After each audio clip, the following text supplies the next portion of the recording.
God, I'm so excited. We are live. Holy moly. Holy moly. It's better than saying what I wanted to say, which was holy crap. We're live, you guys. I'm so excited. I gotta put my notes down for a moment. I had notes, what we were just talking about, what I've reflected on, and I've got a long list of notes. So it's pretty interesting. So hello, you guys, and welcome to the TUF Woman Table, episode 81. This is 81 of the table episodes. So for anybody who is new to this show or coming on, this is the TUF Woman Table. I'll drop into my intro in a moment, but there are two parts to this show, both a panel and a table episode. I always hope that everybody can tune into both, but tonight is a table episode, and I'm getting to spotlight my guest here tonight, Tina, and so I'm really excited to bring her to you guys. So I hope that everybody, again, gets to make it to either one of the shows and be a part of that. So as you guys come in, say hey, let us know where you're coming from. How are you doing this evening? What part of the world are you in? And how is everything wherever you're at? I feel like it's really important to always check in with everybody. So make sure to comment and drop it into the box, and please feel free to comment and join in on this conversation and this story. I firmly believe that this is the way that we create conversation and start moving things forward. The sharing of stories is like, oh my God, I don't even know how far back it goes, but it was there before we ever had written words. So to me, the sharing of stories is a really powerful way to create connection, as well as uplift consciousness within the collective. So if you guys catch us on the replay, hashtag replay. And if you find value in these episodes, if you love seeing these women come on and share their stories, then please share this episode out so that I can continue to get more eyes on this. I can continue to grow this platform and bring more amazing people to you. So without further ado, I'm going to drop into my intro. I'm going to let my guest introduce herself, and we're going to have a really amazing episode. So hello and welcome to the TUF Woman Table, you guys. Oh. This is the table where I invite some super badass tough women like Tina here to take a seat, join in on the conversation, and share her amazing story.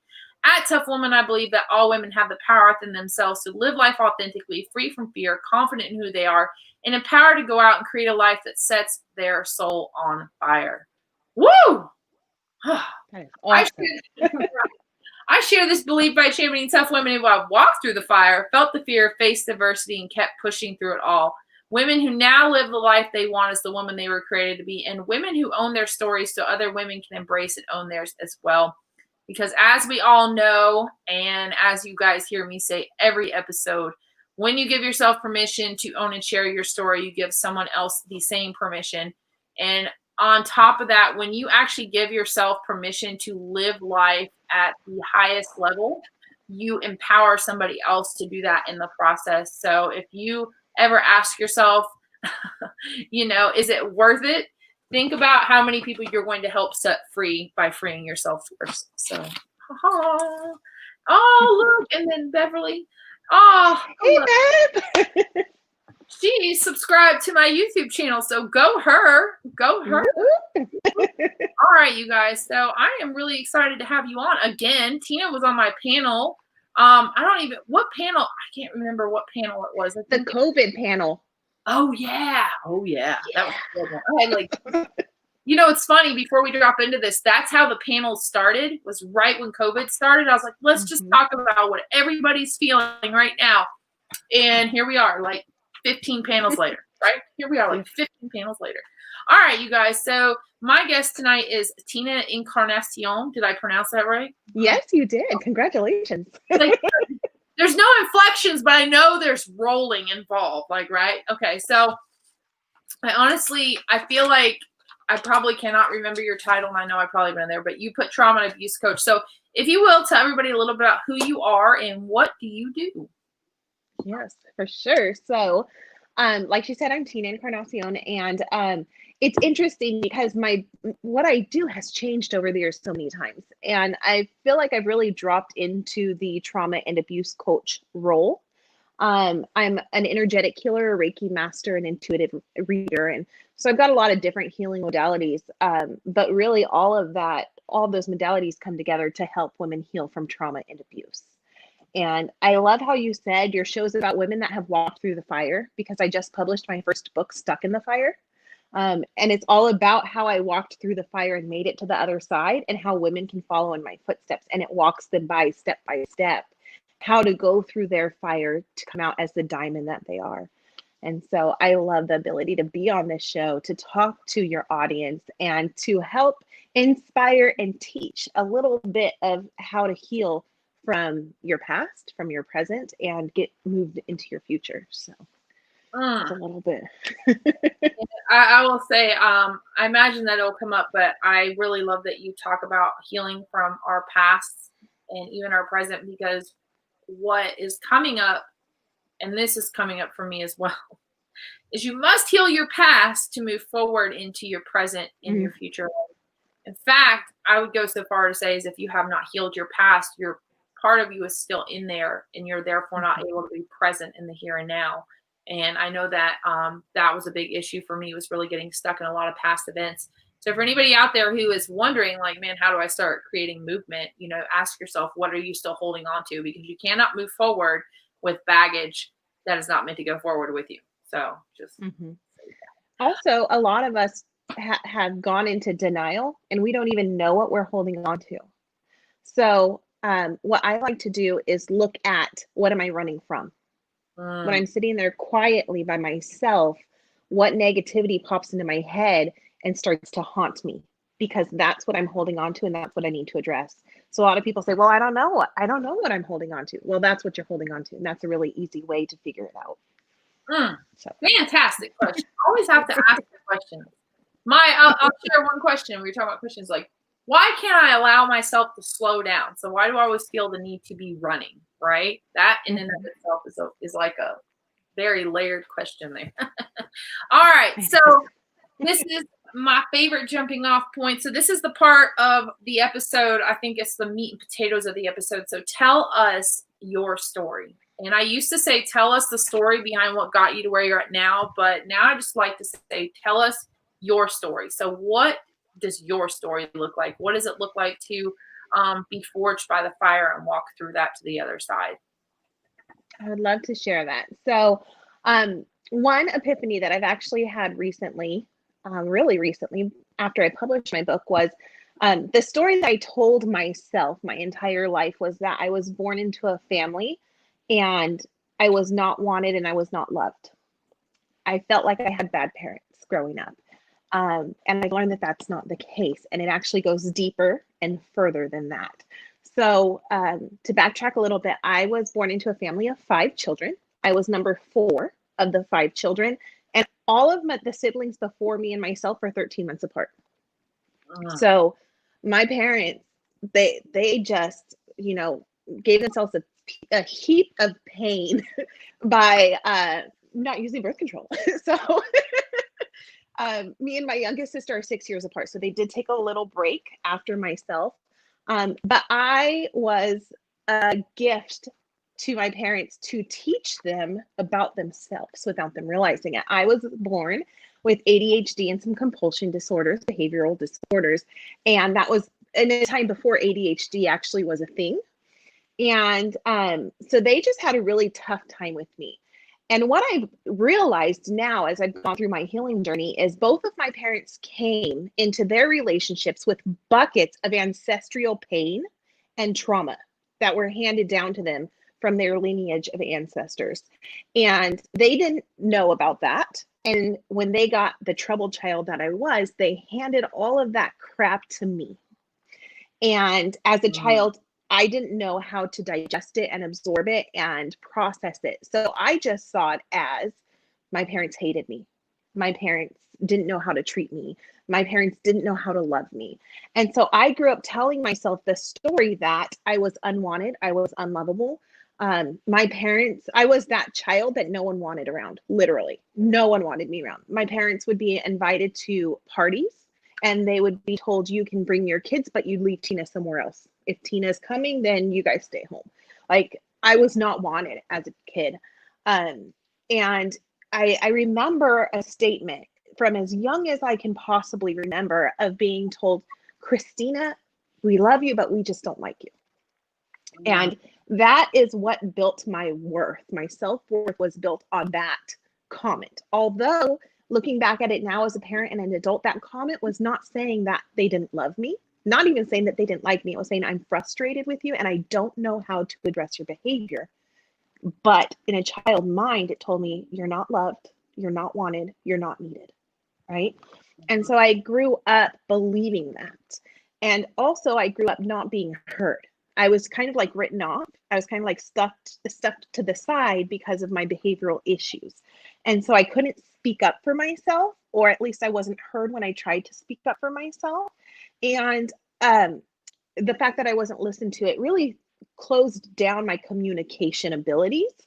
And so at the age of 18, I was kicked out of my parents' home because of behavior, and had to learn really quickly how to live on my own and be an adult. So transition from child to adult in a matter of 5 days after I turned 18, I was on the street. And I had to figure out how to take care of myself. At 6 months after I was kicked out of my parents' house, I started to get very sick. And I didn't know what was wrong with me. I started going to the doctors and they kept saying, I went to 6 different doctors and I was told by 4 of them that it was psychological, that I was attention seeking, and they diagnosed me with bulimia. And then 2 doctors told me that it was stress induced, and if I just reduce the stress in my life, I would be fine. And I lost 75 pounds in 3 months, dropped down to 97 pounds, and knew that I was going to die if I did not change it. So I called back to my parents and begged my dad for help. And as soon as he saw me, he immediately closed the doors to his business. They were both entrepreneurs. Closed the doors to his business and started researching, trying to find me some kind of help. After a few days, he found a doctor in New York, completely across the world. We're in California. And the doctor said, yes, I know what she has. It's a very rare condition. It's an esophageal condition where my esophagus works opposite. So when I swallow food, rather than pushing the food down to my stomach, it pushes the food back up. So my body literally was starving itself to death.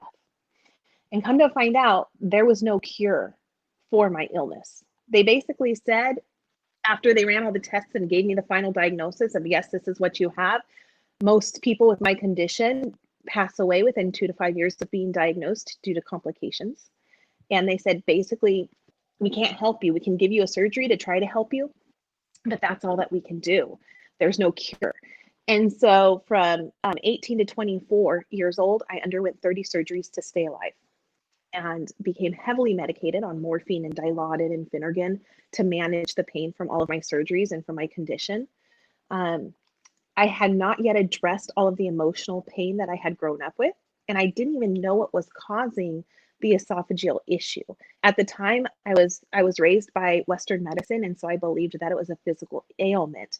Now I know that it was because my communication center was blocked and there was so much stuck energy that it literally shut down my esophagus. And I know that now, but I didn't know it then. So I kept allowing them to cut me apart and do surgery after surgery after surgery. I still didn't believe in myself and my worth. And so when I was diagnosed, it solidified my belief that I didn't deserve to live. And so I'm going through these surgeries to try to stay alive, but yet I also didn't believe I deserved to live. And so I was having a little bit of push and pull emotionally. And still, again, not valuing myself. At 24, I got involved with a man, and we didn't know each other very well.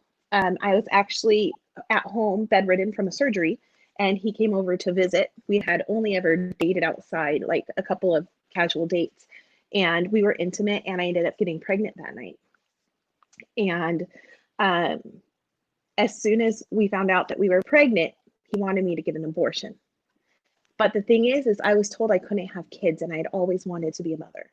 And so the fact that I was now pregnant let me know that there was a reason for me to live, that I was supposed to live, and that I now had a purpose in life, and that purpose was this child. And so he wanted me to abort her. I refused to abort her, so he decided he would beat her out of me. He moved in with me and beat me every single night, trying to cause my body to abort the baby. And so finally I realized if I didn't escape from him, my baby was going to die. And she deserved better than that. Even if I didn't, she did. And so one night, as the beating started, I literally fought my way out of the house and got him out of the house. Actually, I stayed in the house, barricaded myself, and got him out of the house, and never looked back. I ended up moving, going into hiding because he kept finding me. And then at 27 weeks along in my pregnancy, I got sick because of my illness and I had to deliver her early. The doctors said she had a chance of survival because we were 27 weeks along, but she had to be 16 ounces in order to be put on the respirator. And so we didn't know how much she was going to weigh until she came out. Once I delivered her, she was only 13.8 ounces. So literally 2.2 ounces too small to be put on the respirator and save her life. So she ended up passing away. And that was my purpose to live. That was the only time. Sorry, I get emotional. Um, that was the only time in my life that I saw a purpose for me to be here in this world. And so when she left, everything that I was living for left with her. And it was really hard. It was really hard to handle that. And my body still wasn't operating. After she passed away, my organs had failed. And so we were trying to get my organs to come back up and work, and they weren't working. And so the doctors called my family to tell them to say their goodbyes to me because they didn't think I would make it through the night. And my father said, it was weird because I was like floating above my body. Like I couldn't speak, I couldn't communicate, but I could hear everything that was being said and I could see everybody in the room. It was like an out of body experience. And so I could hear my father say, no, there's got to be more. You've got to run more tests. You've got to figure it out. And so the doctors agreed to do one more test to see if there's anything that they could do. And I remember the doctors and the nurses wheeling me down the hallway to the big machine that they were going to stick me in to run this test. And the entire time I was begging God to take me home. I was like, just take me home. I just want to be with Trinity. I want to be with my baby. I don't want to be in this pain anymore. I don't want to live this life anymore. You took everything that I had to live for. Just take me home. And it was really interesting because I saw this light coming and I knew that it was God coming to take me home. And he spoke with me and he said, if you want to go home, I'll take you home. That is your choice. But before you make that choice, let me show you what's to come. And I was able to feel the love of a man that I had never experienced before, the love of my husband that I knew I hadn't even met yet. And I was able to see myself looking out the window of a house, and there were 3 children playing in the backyard, 3 children. And I knew that those were my children. And then I started seeing all of these lights appearing around me. And he said, those are the souls that you are meant to touch that you haven't touched yet. And so I knew that I had this ginormous purpose in this world that I still had not fulfilled. And who was I to be so selfish to say, me going to heaven is more important than all of these souls? So I chose to stay, obviously. And 3 months after I got out of the hospital, my body once again failed me, and I had to go in for another open chest surgery, the biggest surgery I'd had yet. And I was again on bed rest for quite some time. And 3 months after that surgery, I met my husband, not knowing he would be my husband. 3 months after I met my husband, he asked me to be his girlfriend. And 3 months after that, we got married. And then we got married, we got pregnant with our first child. Today, we have 3 beautiful children, absolutely amazing. And my husband treats me as if I walk on water. I didn't know that a man like him was even possible to have in this world. But he has showed me what true unconditional love looks like. And he has taught me not only to forgive my past, but to hold myself responsible for my part in my pain and to work towards bettering not only myself, but everybody around me. And so he truly is my gift from God to keep me here and keep me focused and keep me on the path that I'm supposed to be on.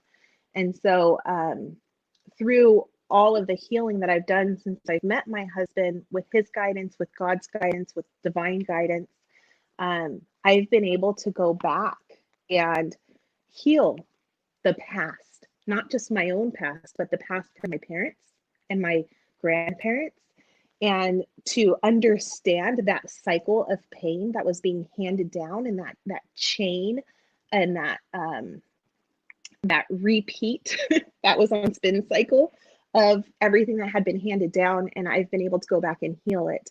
And in that process of healing that pain, I have been able to heal my illness that was incurable, that I was supposed to die from. I'm 17 years past my last surgery now, or no, 12 years past my last surgery now.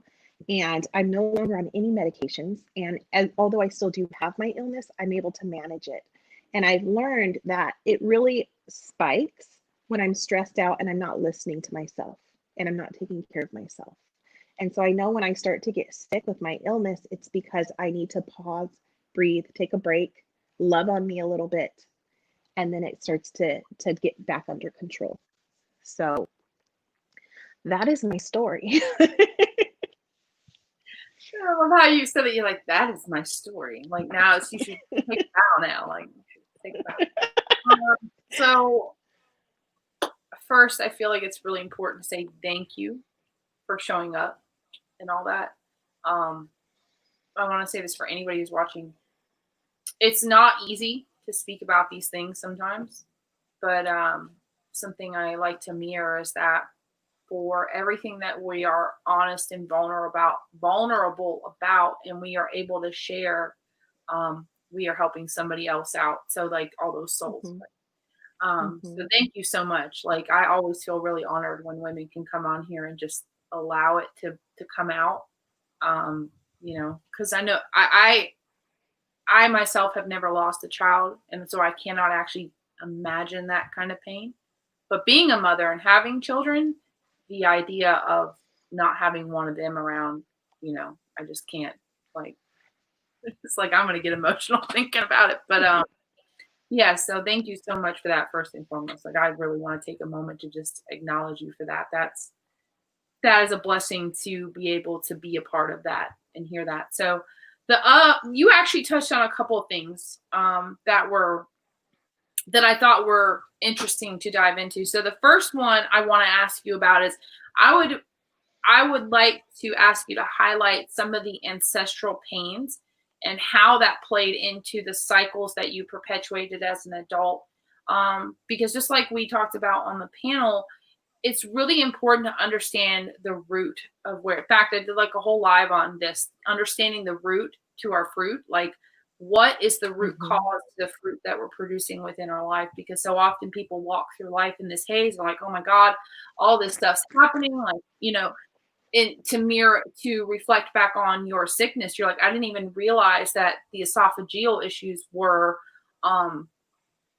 stuck energy. And people don't realize how that actually manifests and why it's so important. So if you will, tell us just a few of the things that were ancestrally handed down to you and why it was so important to get to the root of those, I don't want to say issues or problems, but that's the word I'm coming up with for right now. Mm-hmm. So the issues and problems Yeah. that you had handed down to you and you had to work through. Sure. So on my mom's side,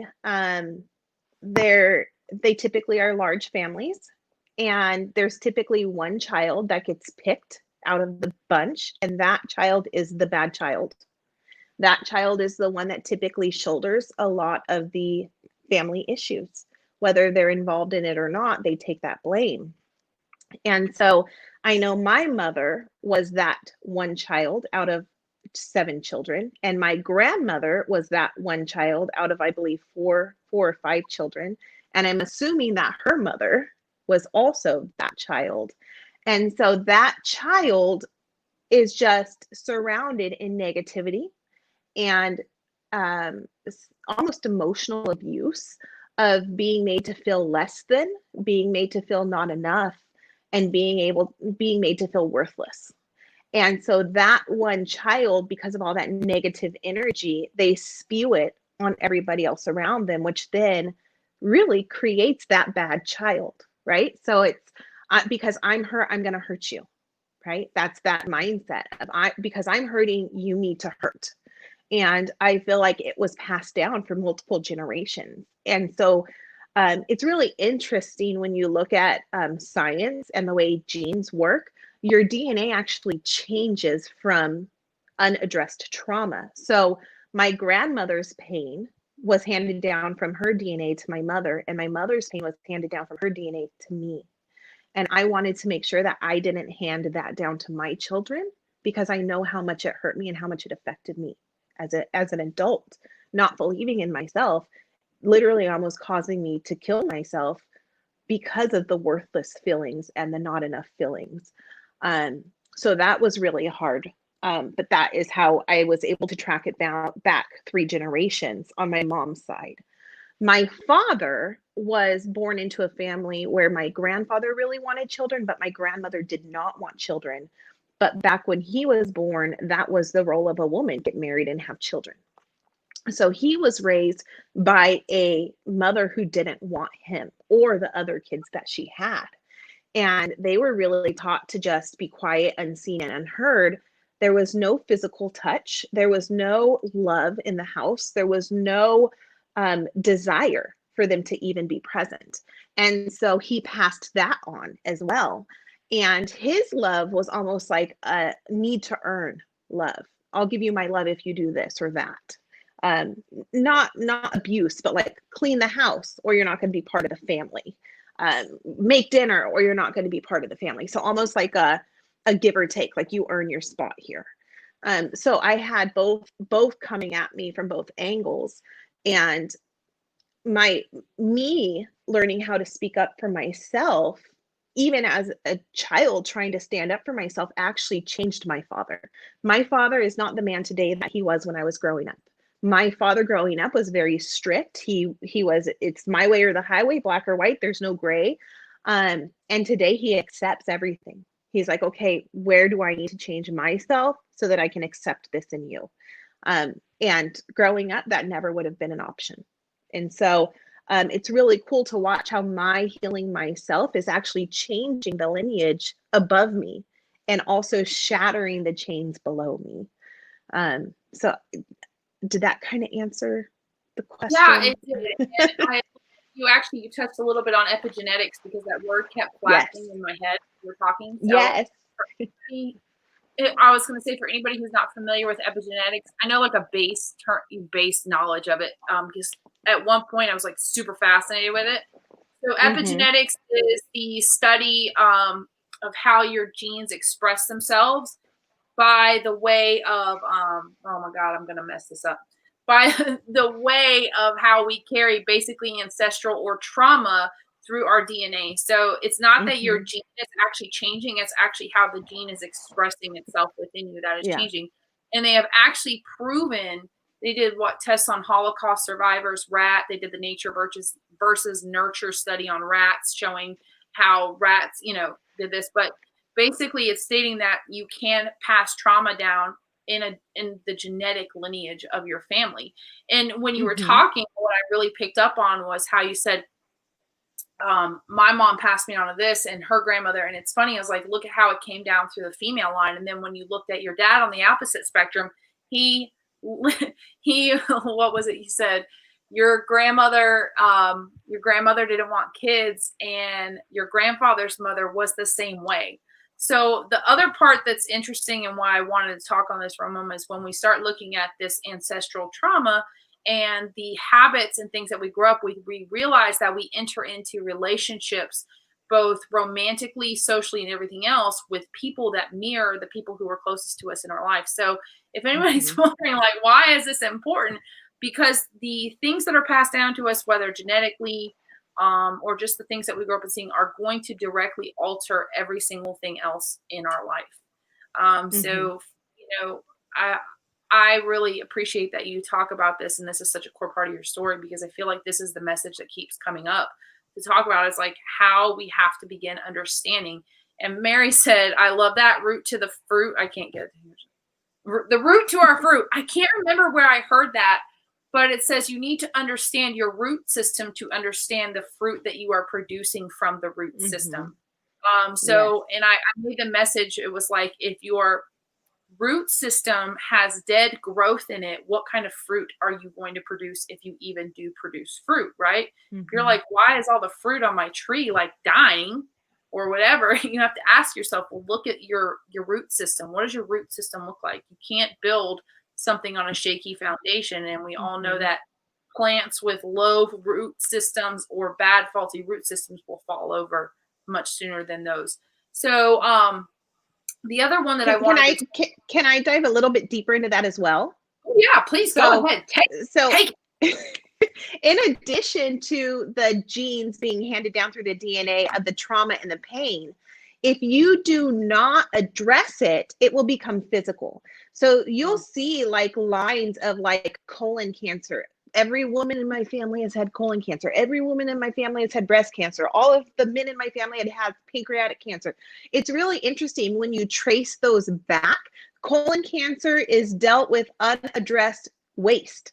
So if you have emotional waste that you're not addressing, it manifests in the colon. So it could be colon cancer, it could be IBS, it could be colitis, but it's going to manifest physically somehow if you do not address it. If you have issues with loving somebody or allowing yourself to be loved, that's going to manifest in your heart area. So breast cancer, high blood pressure, indigestion, all that kind of thing. So first, your body warns you emotionally. And if you don't listen to the emotional trigger, then it manifests physically. And that is so very important for us to understand. And it's starting to be proved by science through epigenetics that we must address the stuffed or suppressed emotions, or it will physically harm our bodies and could potentially take our lives. And so you see that ancestral pain and trauma handed down and manifested in the exact same way in the lineage of the family. So that now I was like, that's so important for us to understand. I'm glad you did that. And I was going to dive into that and it totally slipped my mind. So I feel like, what is it they say? When you're thinking a thought, somebody else is thinking it as well. So I feel like it was there to come up. So I'm glad you brought it up because I had a good example of that. My best friend, one of my best friends in the world, her brother just recently passed within the last, I want to say 6 to 8 months. And so he had, all of a sudden he started getting sick and they couldn't figure out what it was. And it led to both his lungs failing and he had to have a double lung transplant. So I went to help her pack their house up because they had to move from Florida to Pennsylvania. And I walk into the house and I go, oh my God, no wonder he can't breathe and his lungs aren't working. Every ounce of that house was congested with shit. Like everything that a person could hold on to, they had held on to. To tell you, they could have decorated an entire store with all the Christmas stuff that they had. They would have had an entire like Christmas store. Wow. Okay, that's what they had. But it just goes to show you when you look at those things, you know, that manifested into lung issues with him. And really what that came down to was he had an inability to express his truth. Because when you look at the family, and I love the family, I'm not saying this badly, it's very much hard to speak your piece without someone raining down on you. I remember growing up with her mom and dad like did not want to hear anything against them, right? And they were just very loud. So yeah, to your point, when we don't deal with these things, they end up coming up. And they come up in a way, just like we were talking before, that literally the universe knocks you down and go, listen, you have no choice but to listen or go out of this world. Go out of this world. Like that's your option. Yeah. That's your option. That's your option. I would have definitely died with my esophagus had I not started learning what was the cause of it, what was the true root cause of it, and not just hiding or covering the symptoms.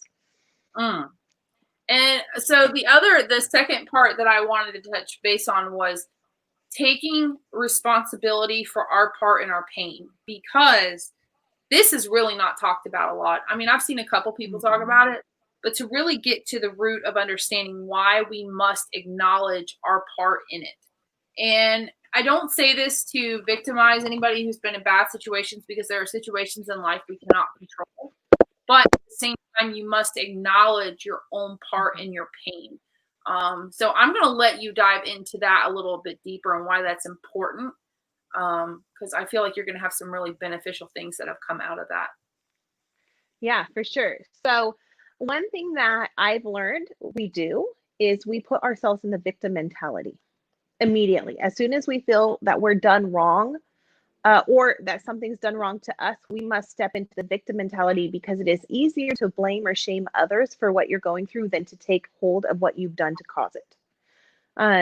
And when you're in that victim mentality, your vibration is so low. You're opening yourself up to just a can of worms of just negativity. And so, a lot of people, when they get in that victim mentality, they have no problem pointing fingers of why everything wrong is happening to them, but none of it points back to themselves. The really cool thing is once you take responsibility and you say, where did I play a role in this? Then you can get yourself out of that hole. If you say, I'm not taking responsibility, I'm going to remove myself from this situation, and then it's going to automatically get better, you're going to put yourself in the same exact situation with a different mask. And so the way the universe works is it plays repeat until you learn that lesson. And until you learn that lesson, it might be a different cover, but it's the same book, right? And so, like, for instance, for me, I went with one bad man after one bad man after one bad man after one bad man. I told myself I was choosing bad men because I didn't feel loved by my father. My father didn't teach me what the love of a man looked like. And it's all his fault that I could not find a man that loved me correctly. The truth was, I did not believe that I was worth being loved.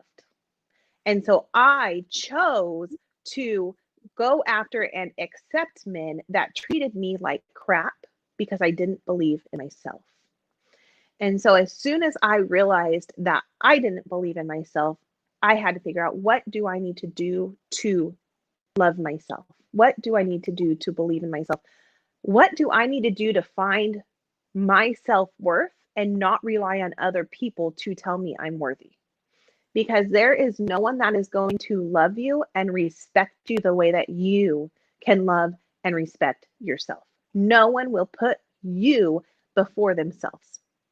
They might serve you before themselves, but they will never put your life before their life. Their life is always going to be number one.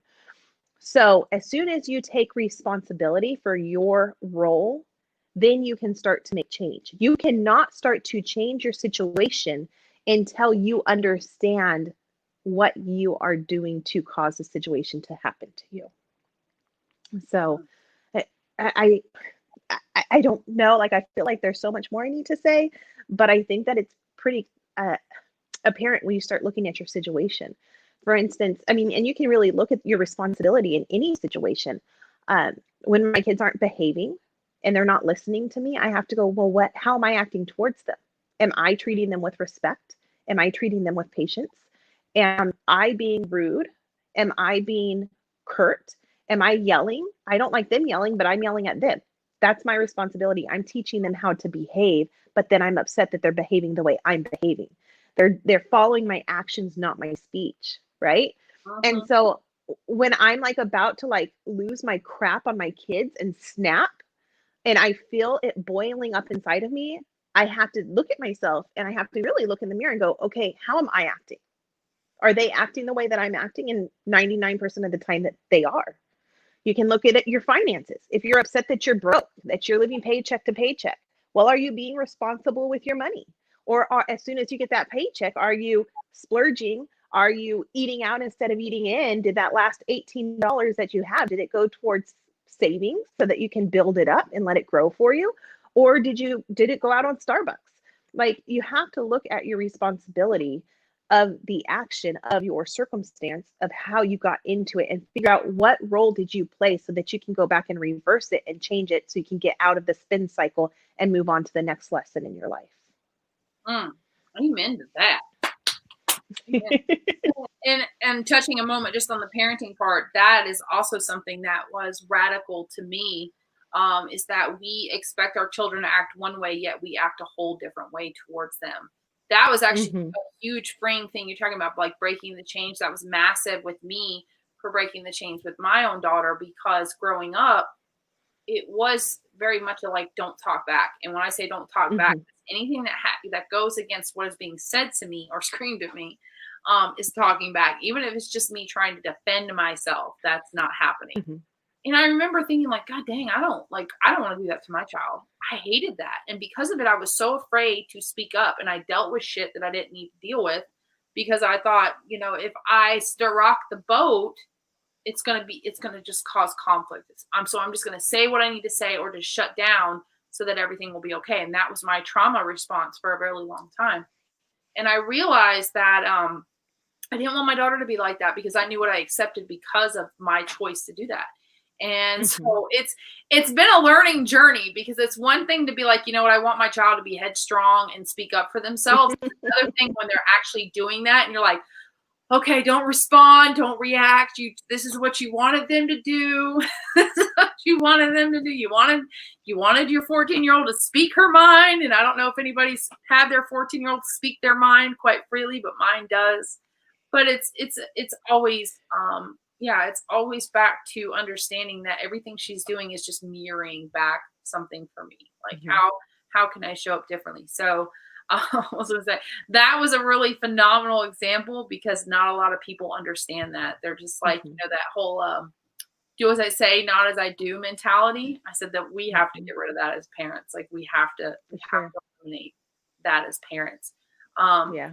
so this is my other question since we're kind of broaching on to the end of it. So when did all this start transferring into a business? I think when I got to where I needed to be in my journey. So once I started to put the pieces together. So my journey was really interesting. Obviously, while I was having my surgeries and things like that, I was following Western medicine. And then after Trinity died and I had that open chest surgery, the doctors basically said there's nothing more we can do for you. We cannot do another surgery. We've cut too much of your esophagus out. If another surgery is needed, you're just going to have to die. Like we can't do any more for you. And so they decided to medicate me. So they were still medicating me, but they like upped my morphine to where it was like 5 milligrams a day of morphine, which no person should be on. That's basically like comfort meds for you to die. And I was still expected to function and work and carry on a life and have children and raise my children on that amount of morphine, and it just wasn't possible. And so when I got to the point where I was like, I need to get off this morphine, I started doing research and I learned about essential oils. And essential oils are the gift of the earth. They're a gift from God. And so I started to transition out my medicine for essential oils. And I want to say a disclaimer, essential oils should never be replaced for medicine, and you should always speak to your doctor when starting to use essential oils in your routine. But for me, I could no longer allow myself to die on the morphine. So I had to transition myself off, and I chose to do that against doctors' orders. My doctors did not want me to transition off the morphine. They wanted me to stay on it until I passed away. And that was not something that I was willing to do for myself. So I started using essential oils, got myself off of all the drugs. And what was really interesting was the power of the essential oils started to change my vibrational energy and open my mind up to understanding the universe and the power from the earth and the power from the divine and how it all works together, and kind of really opening up my consciousness. Um, Through that opening of the essential oils, I found Reiki energy healing. And Reiki energy healing is a Japanese healing modality. It has nothing to do with religion, although people think it does. It is a very spiritual healing. But that is what taught me about my esophagus and the energy that was stuck. And so that was that puzzle piece that really taught me that I needed to go within and address that ancestral pain and trauma. And so I started doing the essential oils with the Reiki energy healing. And then I was led to a life coach. And the life coach really put all the pieces together.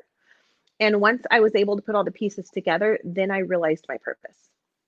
And so it was through my healing journey that I was given all the different tools for my toolbox to put all the pieces together to then step into my business and turn it into a business of teaching others how to go through the journey of healing that I went through. And that's literally what I do.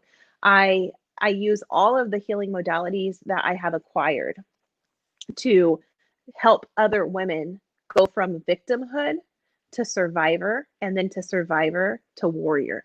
because there's a transition between all three. And so that's what I do is I take you by the hand. Because one thing that I've learned is you can want to change your life, but if you haven't changed it yet, you can't do it alone. You need help, right?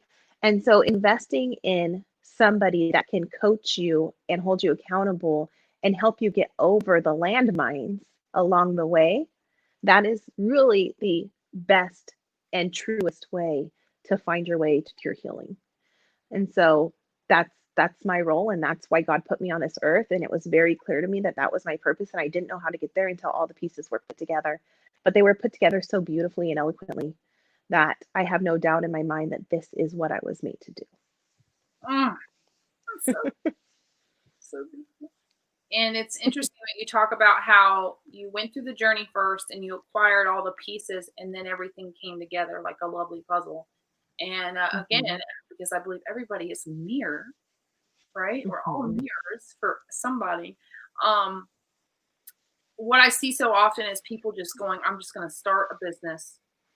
I'm just going to start a business. Get on in there, right? I'm going to be making like 6 figures in a year. And well, why are you doing the business? I just want to make some money. I just want to make some money. And so what I see getting marketed is that just start a business and it'll come. Just start a business and it'll come. And, you know, I firmly believe I'm going to make this submission. I think I started my business way too early. I look back and you know what? It's not for naught. I've learned so much. I think a lot of what I did led me to like this platform. So doing this show. But looking back, I wish I had taken more time and really invested, because we talked about, you're not really doing the self-care. So self-admission here, you guys, I don't always do all the self-care. Like, I'm not even gonna lie. I'm really bad some days. So, and that's a vulnerability thing for me to come on here and be like, oh, God, I just suck at this sometimes. But, we're always learning. And I have shit tons of tools at my disposal, but, but looking back, I remember the first year of going into it, I was like, really what I should have been doing was focusing on the healing that I still had left. I still had a lot of healing that I had to do. And really, so what happened was, and I'm still doing it now, a lot of what I'm still going through is that healing journey. And for anybody who's out there that's going through, that's the most important thing you're ever going to go through in your life. Business and everything else aside, your healing has to come first, because if you have not healed from something, you can't help somebody else heal from it as well. And I can guarantee you, and Tina, you might be able to back me up on this, what you haven't healed from is going to come up to you through somebody. And if you are a coach working with people, it's probably going to come through your client, and you're going to go, oh my God, you're going to get that one client and you're just like, or 5 or 6 clients. Yeah, 5 or 6, like, what the hell, right? What the hell? But it's just a really, really wonderful space to go in and dive. So for anybody out there who might be struggling, I felt really called to say that. So looking back on everything, if someone, this is always the fun one, because I never like to tell people about this, because I always want it to be like I don't want them thinking about this. I always like to get the real life stuff. So if someone came up to you, let's say you're speaking and at the end somebody comes up to you and they're like, okay, Tina, amazing story, which you have an amazing story. I am going through something really similar. Like, I'm just really struggling in life. If you give me 3 pieces of advice to help me move forward in this journey, what would those 3 pieces be? Oh, that's a good one. Isn't it?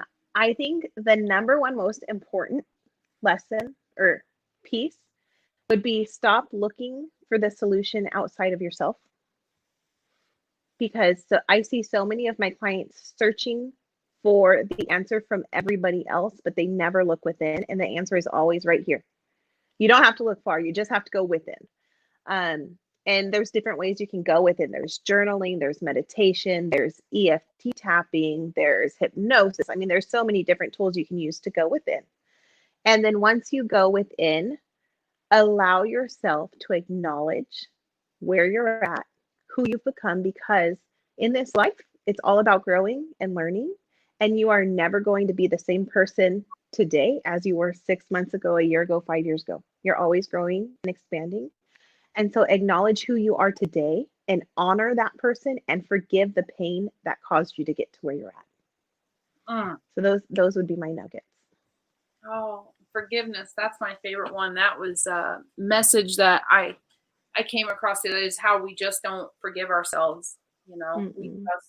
We do not, and I think it came from mirroring what's going on in society and how we are breaking the chains of systemic racism and systemic oppressive systems in the place. And it's just like, at the same time, we are also having these conversations and we are literally just attacking each other, and we are unable to forgive and move forward.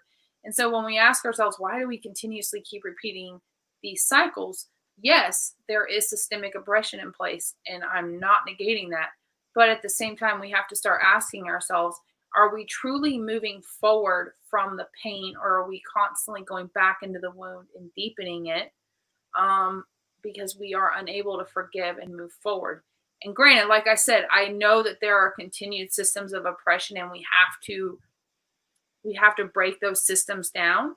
But we also have to ask ourselves, am I really truly forgiving the situation so that I can move forward, whether that's in Yeah. line or when someone's hurt us? Because so often what happens is we get caught up in allowing other people to dictate the way we move through this world. Mm-hmm. So Yeah. that to We me, I think forgiveness is so key. yeah. We need to learn to turn off the noise and to Mhm. really focus on ourselves, because like you said, we're having conversations, but we're really not. It's all one-sided because there's so much anger and resentment and bitterness. It's so loud inside of our heads that we can't quiet it enough to forgive and love the other person for who they are. I for myself personally, I'm wanting to have conversations with friends and talk about their perception, but they automatically see me as everyone that has hurt them, right? And they can't see me for the individual that I am, to have that conversation. And so we really do need to first forgive ourselves for what we've done to cause the pain, and then to forgive the other people, to forgive them for the pain that they've caused us. And it's only at that point that the noise of negativity will quiet down, so that you can listen and be empathetic and share and relate to each other. And once you can relate and come on a common ground, at that point you can start the real relationship. Mm. So, Amen. Amen. All right. Listening to respond and not react. Listening mhm. to respond and not react. I want everybody to say, I'm going to choose to listen, to respond and not react. Okay. Which, which is really key for just be quiet and listen. Be Yes. quiet. Keep Shut your up. mouth shut. Wait your turn.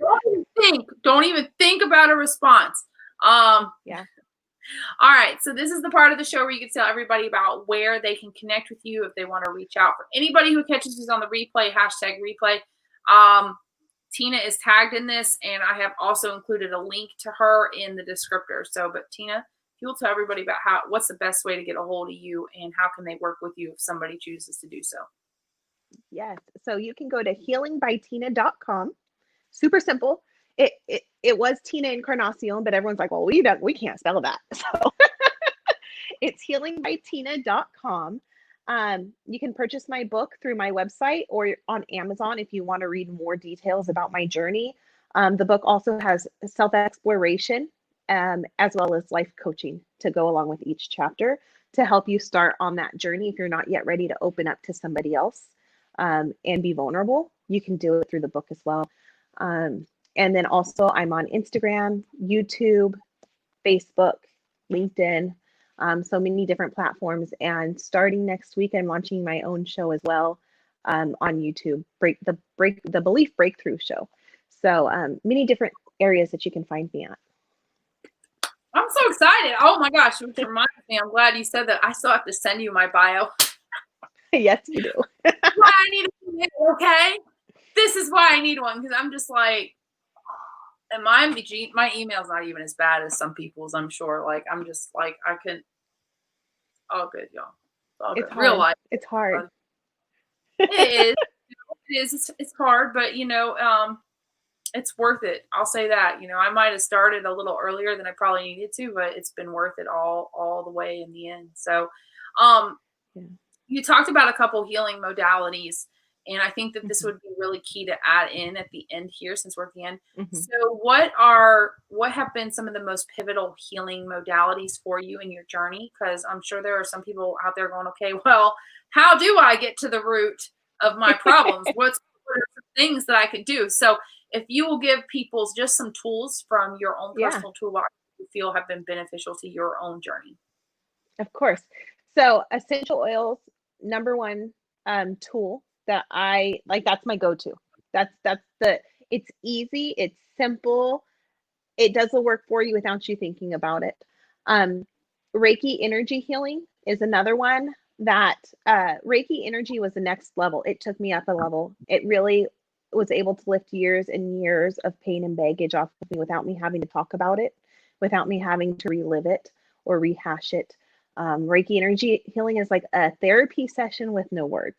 Um, so that one is one that I always recommend people. Crystals is another really simple, easy healing modality that you wouldn't even think is a healing modality, but it truly is. Crystals are scientifically they carry energy, and by holding a crystal, it can literally transform your energy as a person and absorb a lot of negativity. So I love crystals. Um, EFT tapping, which is emotional freedom technique.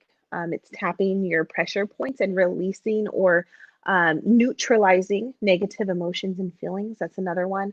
I'm an EFT practitioner. And then NLP, which is neuro linguistic practice, is basically rewiring the thoughts of your brain. That's another really good one that I enjoy. So, multiple different modalities. I love all of them. But if I had to prioritize and categorize, I would say essential oils, Reiki, crystals, EFT tapping, and then NLP. Awesome. I'm doing like an LP practitioner. I have not finished it. NLP practitioner that I'm actually doing. I was going to do Reiki, but I found out that I'm actually an actual energy healer, like not just Reiki, but full blown like Mhm. energy healing, which is its own. Yeah, Like that was my journey, was energy healing like that. Whew. Energy healing and breath work, y'all. dude, Plus, change your life. whew. All right, so this has been awesome, man. Like I told you, man. Look, and we're like last 2 minutes of the show. Last 2 minutes. Thank you for everybody that came. I put the link to your website in the comments as well. So Awesome. for anybody that comes on, catches this replay, hashtag replay, let us know your thoughts.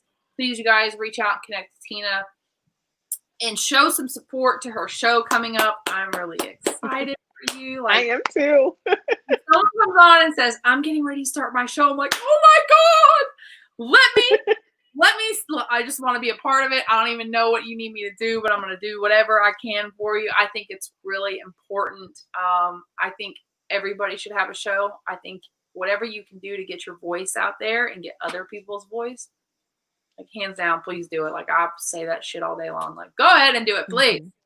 In fact, Yes. I think mine comes from I used to watch Anthony Bourdain, and I thought, Oh, man, yes. I would love to have his job. Just go around talking about food and just spouting off your random opinions to whomever and like Yes. say whatever you want. I'm like, man, that's what I want. I want to get paid to eat, travel the world, and just talk shit all day long. Like it's All fantastic. day. Dream job. But I think this is really important. This is a really important space to come into. I hope that by the end of my life, I will have seen things like this, just like millions of people doing it. Millions of people doing Mhm. it, right? I hope that this is like the next wave of podcasting, right? Just the visual aspect shows. So, all right. Mhm. So, thank you so much for coming on. Of Thank you for course. your vulnerability and for showing up. That's truly something that's very important and needed in this world as well. So, I appreciate you coming on and doing that. And for anybody out there who wants to share their story, I'm getting ready to open up calls for open spots for the show on the table, as well as open spots on the panel. So for anybody who wants to be on that, especially the panel, I highly recommend it. We have some really phenomenal panels coming up, like a literally Mhm. whole list of panel ideas. And for anybody who will be on next week, please be here for my first ever Women of Color panel. I am really, really excited. Yeah, I'm really, really excited. I've got some amazing women coming on, and my hope is that those panel discussions will continue because I think there's a lot there. And again, talking on everything we're talking about, it starts by acknowledging the wound. It starts by acknowledging the root. And I think that the best way to do that is to really get to the heart of the people who have to live in that environment every single day, and they have to feel that wound every single day. So again, just a testament to sharing stories, you guys, the power within it, the power within it. So you guys, please make sure you guys are here every Tuesday and Thursday, 7:30 p.m. Thank you, Mary. And she said, podcast, YouTube, TikTok, whatever. That is true, but make sure you are actually like aligned to the platforms that you go on. Because I did like all the things, YouTube. I still do YouTube, but YouTube, Facebook, LinkedIn, Instagram. Like I had all the shit, and I was like, I don't do all this. This is too much. So make sure you are aligned to what you're doing. So now it's just Facebook, YouTube, and podcasting. Facebook, YouTube, and podcasting, right? All right, so you guys, see you guys every Tuesday and Thursday, 7:30 p.m. Eastern Standard Time. Please be with us next week. We've got some really amazing panel, another amazing show. And you guys, please connect with Tina. She is amazing, and you guys want to keep an eye out for her. So see you guys next week.